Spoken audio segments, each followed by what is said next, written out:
ஒரு வாரத்துக்கு 168 மணி நேரம். 1 மணி நேரத்தை உங்கள் உடலுக்காக நீங்கள் செலவு பண்ணுறவங்களுக்கு பாராட்டுகள். நான் ரொம்ப பிஸியாக இருக்கேன். 1 மணி நேரத்தை செலவு பண்ணால் 7 மணி நேரம் குறையும். 163 மணி நேரம், 1 மணி நேரம் உங்களுக்கு சாஸ்வதம். அது மட்டும் இல்லை, நம்ம அதை செய்யலைன்னா, நான் ரொம்ப பிஸியாக இருக்கேன் பிஸ்னஸில், இல்லை என் வேலையில் ரொம்ப பிஸியாக இருக்கேன்னா, சென்னையிலேருந்து நாமக்கலுக்கு இந்த கூட்டத்தை அட்டன் பண்ணுறதுக்காக நான் ரொம்ப அவசரமாக போகிறேன், இல்லை வேறு அவசரமாக போகிறேன், பெட்ரோல் போடுறதுக்கு நேரம் இல்லை அப்படின்னா, எப்படி நம்முடைய பயணம் பாதியிலேயே தடைப்பட்டு விடுமோ, நிறைய அறிவாளிகளுடைய பயணம் உடல்நல கோளாறினால் பாதியிலேயே தடைப்பட்டு போகுது. நீ பாருங்க, பெரும்பாலும் கோவிட் நேரத்தில் உள்ளே போன மிகப்பெரிய மனிதர்கள்லாம் உடல்நலத்தை பார்த்துக்கிட்டவங்கலாம் 90% திரும்பி வந்துட்டாங்க. பார்த்துக்காதவங்க எல்லாருமே போயிட்டாங்க. இந்த நேரத்தில் இதை நான் சொல்லுவதற்கு காரணம் உண்டு. உடம்பால் அழியின் உயிரால் அழிவர், திடம்பட மெய்ஞானம் சேரவும் மாட்டார், உடம்பை வளர்க்கும் உபாயம் அறிந்தேன், உடம்பை வளர்த்தேன் உயிர் வளர்த்தேன் என்பர் திருமூலர். உடம்பு நல்லா இருந்ததுன்னா உயிர் அதில் தங்குண்டார். உள்ளம் திருக்கோயில் ஊனுடம்பு ஆலயம்னு சொல்லிட்டு போயிட்டார். அரும்பு கோணிடில் மலராகும், கரும்பு கோணிடில் கட்டியும் பாகுமாம், இரும்பு கோணிடில் யானையை வெல்லலாம், நரம்பு கோணிடில் நாம் அதற்கு ஏன் செய்வோம். நீங்கள் நினச்சி பாருங்கள், அரும்பு கோணலாக இருந்தால் மலர் குன்றாது, மனம் குன்றாதான்.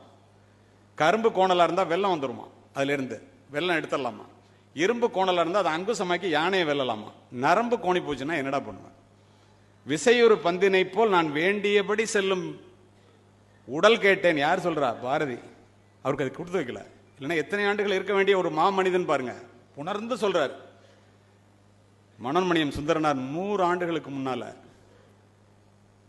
உடலில் உறுதி உடையவரே உலகில் இன்பம் உடையவராம், இடமும் பொருளும் நோயாளிக்கு இனிய வாழ்வு தந்திடுமோ, சுத்தமுள்ள இடமெல்லாம் சுகமும் உண்டு, நீ அதனை நித்தம் நித்தம் பேணுவையில் நீண்ட ஆயுள் பெறுவாயே, காலை மாலை உலாவி தினம் காற்று வாங்கி வருவோரின் காலை தொட்டு கும்பிட்டு காலன் ஓடி போவானே. யமன் வந்து காலை தொட்டு கும்பிட்டு காலையில் சாயந்தரம் நடக்கிறவங்க காலை தொட்டு கும்பிட்டு ஓடுறோம். யோசித்து பாருங்க.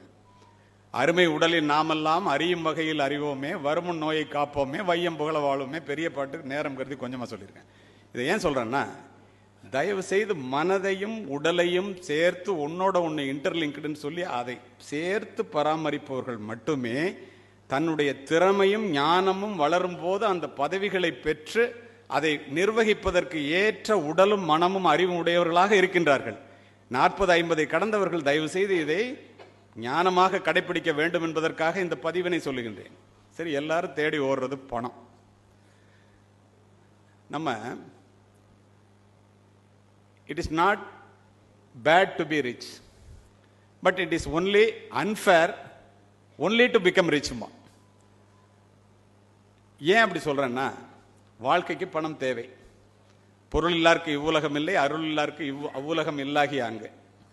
வள்ளுவர் சொல்லிட்டு போயிட்டாரு. அண்ணன் என்னடா தம்பி என்னடா அதிசயமான உலகத்திலே.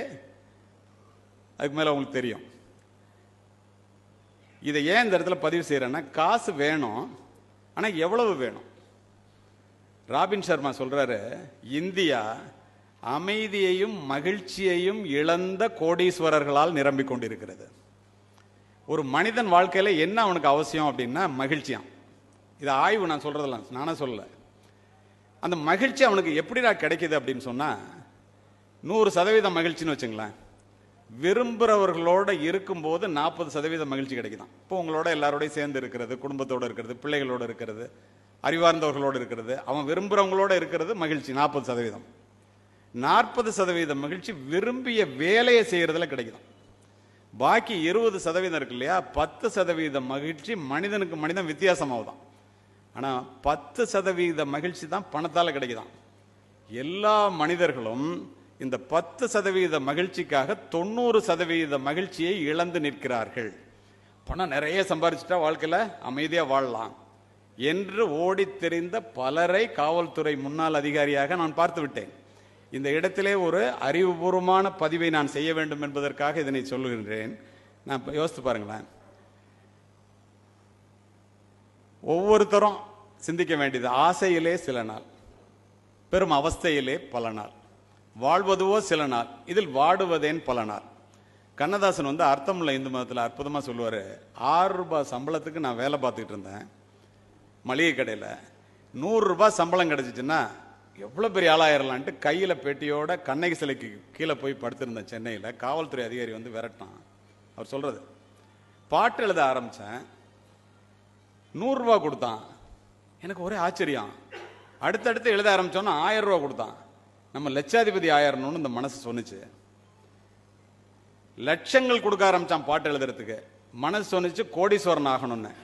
கோடிகள் குவிந்த பின்னும் இந்த மனம் ஆறுதல் அடைகிறதா என்றால் இல்லை, நோட்டடிக்கிற உரிமையையே கேட்கிறது. ஒரு அனுபவித்து சொன்ன ஒரு மனிதனுடைய வார்த்தை. இதை ஏன் இந்த இடத்துல நான் பதிவு செய்கிறேன்னா, திரும்பவும் சொல்லுகின்றேன், குடும்பத்தோட நேரத்தை செலவு பண்ணியிருக்கலாம், பிள்ளைகள்கிட்ட இன்னும் நேரத்தை செலவு பண்ணி இன்னும் பிள்ளைங்களை நல்லா உருவாக்கியிருக்கலாம், உலகம் முழுவதும் மனைவி மக்களை அழைச்சிக்கிட்டு பயணப்பட்டிருக்கலாம், உடல் நலத்தில் இன்னும் கொஞ்சம் கவனமாக இருந்திருக்கலாம். ஓடி ஓடி உழைத்து செல்வத்தை தேடுவதற்காக ஓய்ந்து உட்கார்ந்த பிறகுதான் தெரிகிறது வாழ்வினுடைய முதன்மையான செல்வமே உடல் நலம்தான் என்று. உடற்பயிற்சிக்கு நேரம் செலவு செய்யாதவர்கள், மைதானத்திலே நேரம் செய்து செலவு செய்யாதவர்கள், மருத்துவமனையிலே நேரம் செலவு செய்துதான் ஆக வேண்டும்.